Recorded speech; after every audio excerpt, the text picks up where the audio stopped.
Bom dia, gente. Meu nome é Samantha. Hoje a gente vai falar um pouco sobre a Revolução Industrial.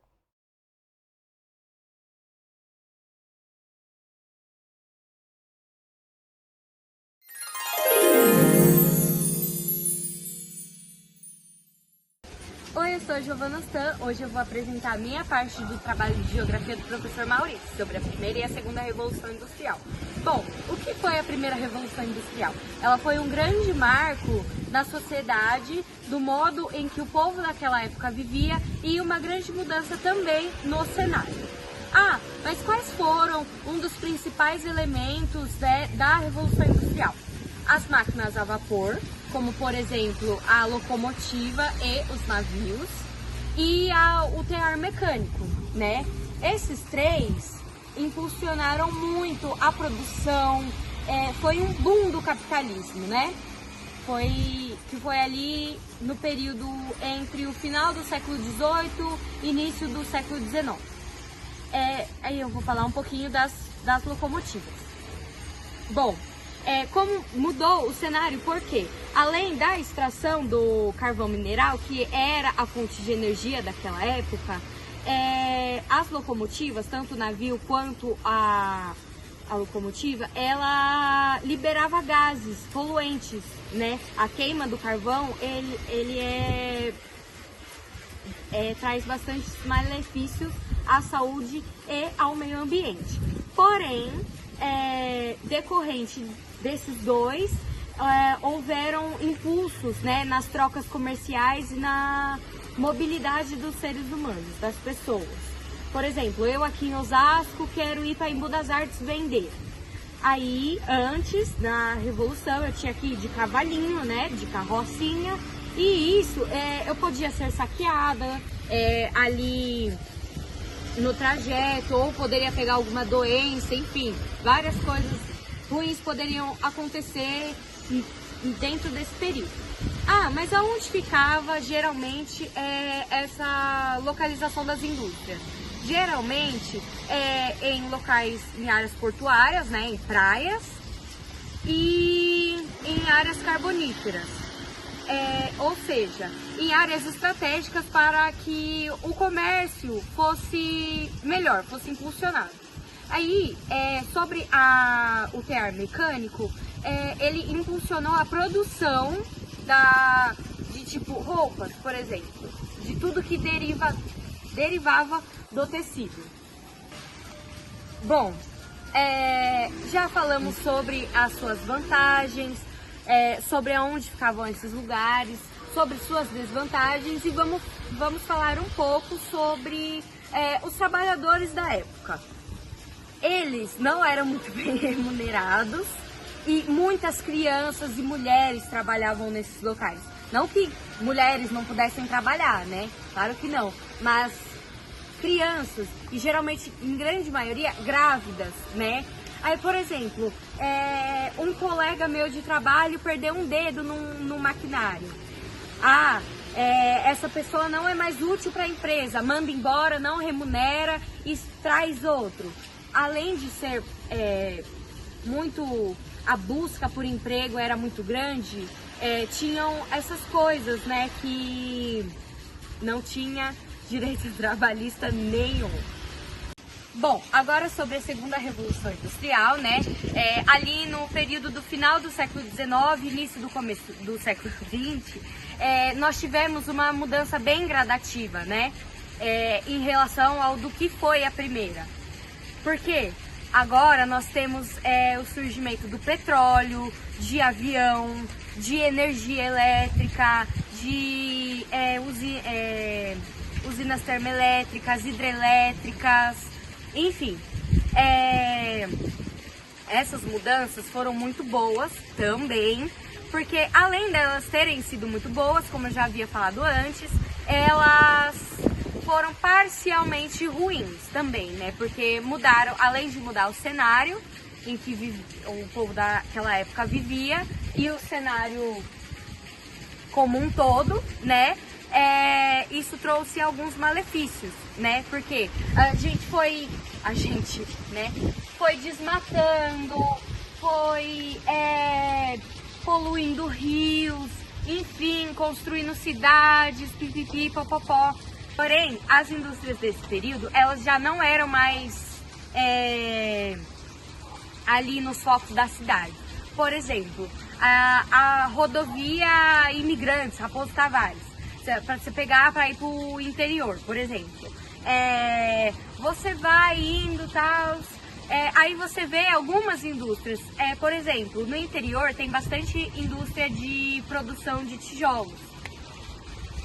E indo para o interior, a gente pode notar que também tem algumas indústrias de grãos, de coletas de grãos, embalar grãos, enfim.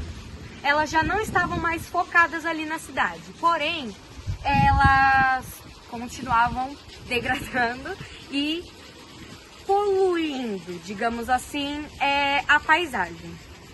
Porém, agora os trabalhadores, eles já eram mais bem remunerados, a questão dos direitos humanos dos direitos trabalhistas, no caso, eles já estavam sendo mais caminhados, já estavam engatinhando melhor, crianças já não trabalhavam nas indústrias, né? Tinha toda uma questão ali e eles tinham mais conhecimento técnico, né? Que diferente da primeira revolução, eles só pegavam ali as pessoas para trabalhar, não que elas tivessem um autoconhecimento, né? Mas enfim, rodovias foram construídas, enfim, diversas indústrias diferentes agora, indústrias químicas, petroquímicas, o surgimento de carros, né? Agora não se usava mais locomotivas e navios a vapor. E isso facilitou muito o comércio, foi uma mudança muito gradativa, né? Não só no cenário, mas o modo de vida das pessoas mudou também, enfim. As duas revoluções, por mais que tiveram seus malefícios, elas tiveram seus benefícios, né?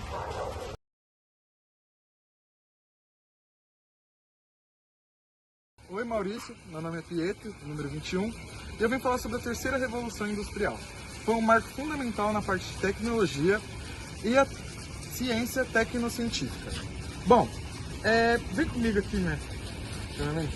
A terceira revolução industrial foi um marco tecnológico super importante pela descoberta de vários combustíveis, como a energia nuclear, a bioeletricidade e coisas mais renováveis e estruturadas presentes na nossa sociedade.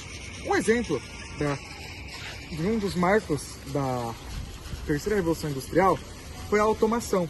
Como podemos ver ali, uma fonte funciona na base de um motor que com certeza foi programado automaticamente para fazer essa função.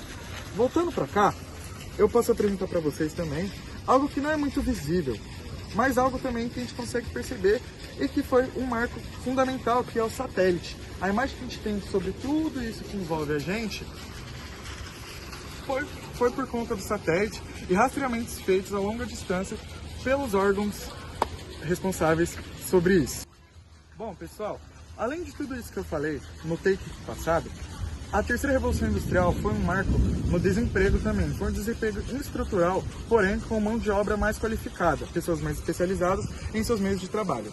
Outra coisa que é fundamental, que também eu acho que é predominante na terceira revolução industrial, é o toyotismo, ou em inglês Just in Time, que é a produção em lotes pequenos e entrega de qualidade, que foi predominada a partir de 1970, mas na segunda revolução industrial também já tinha um pezinho do toyotismo. Além de tudo isso, também temos o aumento da mecatrônica, da informática, desse nicho específico de tecnologia, como o smartphone que vocês podem ver aqui, um produto que foi desenvolvido a partir dessa terceira revolução e que até hoje é algo que está implantado nas nossas vidas, culturalmente e também em tudo que a gente pode ver e usar. Então, pessoal, nessa terceira revolução industrial, o capitalismo estava em sua fase predominante, onde o capitalismo financeiro e informacional estava entre mãos.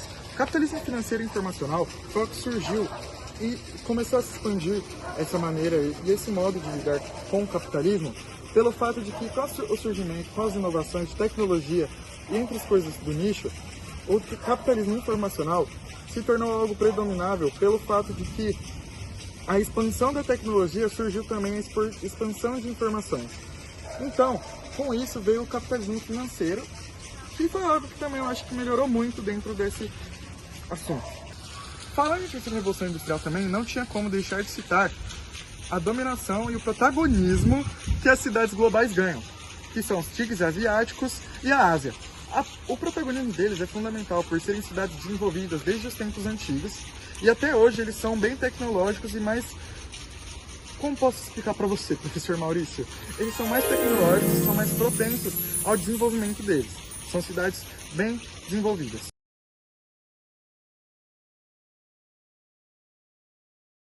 Oi gente, bom dia. Stella, número 25, e hoje eu vou falar sobre a industrialização brasileira. Bom, todo mundo sabe que a industrialização brasileira aconteceu de forma muito tardia, aqui em meados de 1900, 1930, que dura até os dias de hoje, mais ou menos. Bom, a industrialização brasileira pode ser dividida em 3 fases. A primeira é de 1500 a 1808, a segunda de 1808 a 1930 e a terceira de 1930 até os dias de hoje. A fase que deu o descobrimento do país até a chegada da família real, a produção de qualquer coisa aqui no Brasil, antigamente, era determinadamente proibida pela coroa portuguesa. Então você não podia fazer comércio com outro país ou nada, era só com a coroa portuguesa ou algo do tipo. Bom, e na segunda fase, que se dá entre 1808 a 1930, ao fim da República Velha, com a chegada de Dom João, fez que todos os direitos reais que proibiram a produção de bens de consumo fossem revogados e dando-se início a um tímido processo da industrialização. Bom, e a terceira fase se dá com o fim da República Velha e se estendendo até os dias de hoje, quando Getúlio Vargas, desejando por fim da dependência agrícola do Brasil, que dá o início do processo que culminará na industrialização brasileira a partir de 1930. Bom, o processo de industrialização brasileira passa por uma crise política, que é a República do Café com Leite, né, que era em 4 anos um paulista, depois um mineiro, depois um paulista, depois um mineiro, acho que eu tô certa. Enfrentou uma crise econômica causada pelo crack, foi a queda da Bolsa de Nova York em 1929. Bom, em crise econômica e política, Getúlio Vargas aproveitou disso para tomar o poder, dando início à Era Vargas, com Vargas disposto a promover as industrializações do Brasil e também afastando os cafeicultores do poder. Bom, disposto a promover a industrialização do Brasil, Getúlio Vargas dá início à mesma através da política das substituições e importações, que era incentivar a instalação da indústria no país através da facilitação de crédito para a aquisição de maquinários, bem como a cobrança de impostos para proteger produtos fabricados no Brasil. Bom, a seguir, em 1937, Getúlio Vargas dá um golpe político implantando o Estado Novo, perpetuando-se no poder de forma ditatorial. De ponto de vista político, Getúlio Vargas no comando do país, candidato-se à presidência, elegendo-se facilmente, né, no caso. Bom, ele perto do fim da Segunda Guerra Mundial, Getúlio Vargas negocia com o governo dos Estados Unidos o financiamento da campanha siderúrgica nacional, o CSN. Bom, aí o país começou a produzir aço, no caso no Rio de Janeiro, e ali na década de 40, foi ali na década de 40 que começou, acho que, a produzir. Bom, aí Getúlio Vargas tratou de criar a indústria química de álcalis e criando também a Petrobras em 1953 e com o descobrimento de petróleo na Bahia. Bom, com tudo isso, acrescido de obras voltadas do aumento da geração de energia, Getúlio Vargas conclui a industrialização brasileira com a tal esperada indústria base. Nisso, é importantíssimo setor que possibilita o funcionamento das demais segmentos industriais. Bom, aí veio Juscelino Kubitschek com o compromisso de promover a integração por terra, no caso, estradas acho que de ferro, do território brasileiro, bem como dar continuidade ao processo de industrialização de Getúlio Vargas, feito por construções como Brasília também, e aquele tal de 50 anos em 5. Bom, e tudo isso era financiado pelos contraímentos de empréstimo, o que acabou afetando o país, pois JK deixou o país em um forte endividamento, né, por conta desses empréstimos financiados. E ele tinha... É isso. Bom, e eu acho que minha parte sobre a industrialização brasileira é isso. Muito obrigada por ter visto e fiquem com a continuação.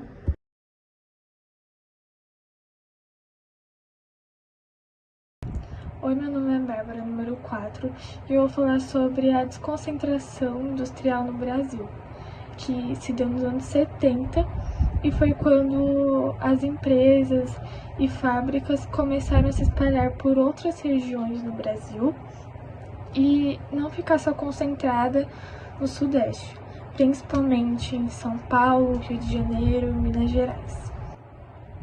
Eles tinham como objetivo buscar lugares com custos menores, incentivos fiscais e melhores estradas e comunicações. Com essa mudança, outras áreas do Brasil, como Nordeste, Centro-Oeste, Sul, começaram a ter mais empresas se instalando, o que gerou mais empregos e desenvolvimento. Isso foi bom, porque ajudou a reduzir as diferenças entre as regiões e diversificar a economia do país. Porém, ainda temos desafios para garantir que essa desconstrução seja justa e sustentável, como melhorar a infraestrutura e os serviços públicos nas regiões menos desenvolvidas. E também incentivar a inovação e o empreendedorismo local e criar políticas que fortaleçam a diversificação produtiva e a competitividade de todas as regiões do Brasil no mercado. O governo também incentivou essa descentralização, criando políticas de incentivos fiscais e financiamento para empresas que se instalassem em regiões menos desenvolvidas. Além disso, a desconcentração industrial contribuiu para a diversificação da economia do país, tornando menos dependente de setores específicos e mais resiliente às crises. Houve também um aumento na produção de bens em diferentes regiões, promovendo a integração econômica do país, reduzindo as disparidades regionais.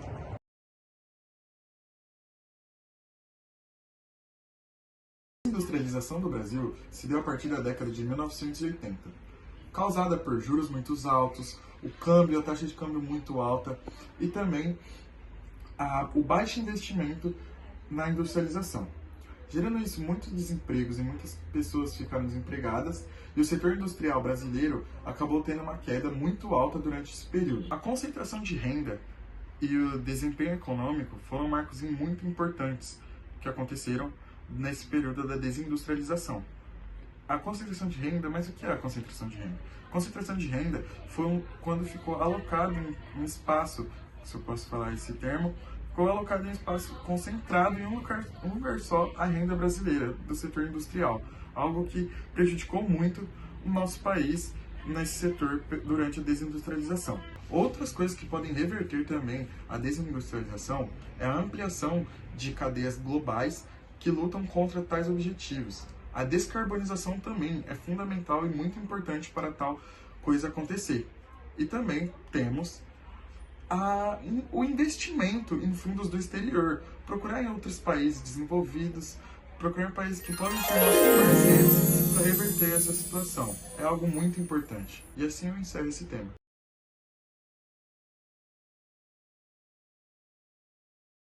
Oi, meu nome é Samantha, sou o número 23 e eu vou falar um pouco sobre as técnicas de produção industrial. Para começar, a gente tem que voltar para antes da Revolução Industrial. No caso, antes da introdução das máquinas, que aconteceu quando a Revolução estourou. Mas, enfim, para começar, a produção era feita de forma artesanal e manual. Cada produto era produzido por baixa demanda E acabava que, por conta de terem uma baixa demanda de cada produto, o produto ser super caro, super faturado. Agora, com a chegada da Revolução Industrial, isso acabou introduzindo as máquinas que substituíram o trabalho manual, permitindo a maquinização dos processos. Esse período marcou o início da produção em massa, com a divisão de trabalho e a produção dos produtos. Os impactos que aconteceram. Bom, teve tanto impacto ruim, como também teve impactos que foram bons. Eu vou começar pelos impactos bons que aconteceram quando as máquinas assumiram alguns trabalhos. Aumentou a produtividade dos produtos e a eficiência, a redução de custos e de maior acessibilidade de bens de consumo. Agora eu vou falar um pouco sobre as partes ruins que aconteceram.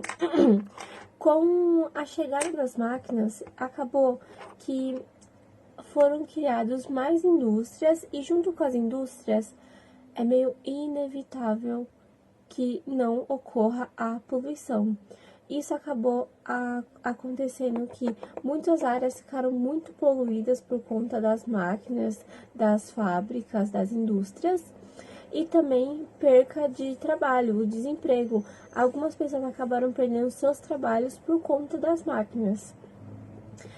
Mas hoje em dia, na época atual, com o aumento da robótica e da inteligência artificial, alguns processos que eram mais complicados antigamente acabou se tornando muito mais fácil por conta das máquinas e de alguns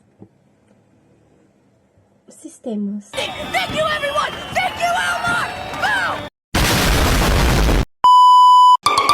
Boom!